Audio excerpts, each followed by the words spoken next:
here because we weren't being listened to, and we thought if they can't listen to us in Pembroke, they won't listen to us in Ottawa. Perhaps we'll come to Toronto and maybe they'll listen to us. The bargaining table has been odd to say the least. Most rounds of bargaining, you actually spend a great deal of time negotiating the issues, going through what the items are and trying to understand them.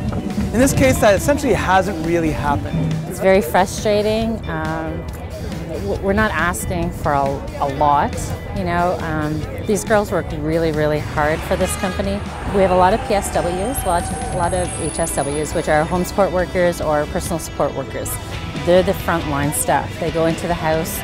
Sometimes they're the first person that person might see all day, that client. They get them out of bed. They help them get their breakfast, get them on their way throughout their day. They might be the last person they see at night. They get them ready for bed and get them into bed. We also have quite a few RNs, RPNs. Myself, I'm an RPN.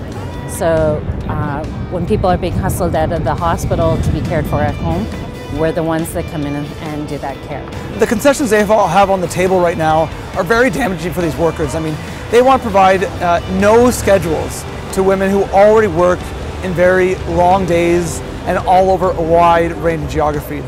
They want to take away their ability to work in certain geographical zones, which when you are in a county that can span 3-4 hours wide, it's just not doable. It's not possible. Even for them, from a business standpoint, it doesn't make sense. So mileage has always been a contentious issue because these workers are forced to use their own vehicles, which already puts them at disadvantage. They're not provided with any car allowances or anything of that nature. They simply get a mileage rate.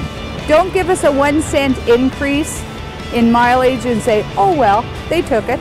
That's a slap in the face. I'm tired of living paycheck to paycheck. Everything's going up and my wages have stayed the same. And I'm doing this not only for myself and my other sisters, but for everybody.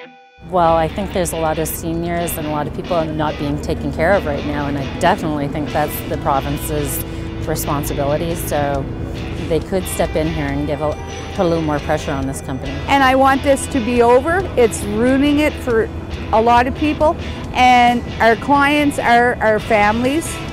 A lot of people, the elderly, only have us. They look forward for us to come in, have their bath, sit, have a tea, and talk. They miss that. So it really is simple. They just need to come back to the table. Our workers do not want anything that is unreasonable. There's nothing outrageous in our demands, but there's certainly lots of outrageous stuff in the employer's demands. So I hope they get to the table, I hope they get a deal, but again, my message to the CEO is this: you don't get a deal this week, wait for next week, mister. You're really not going to like it.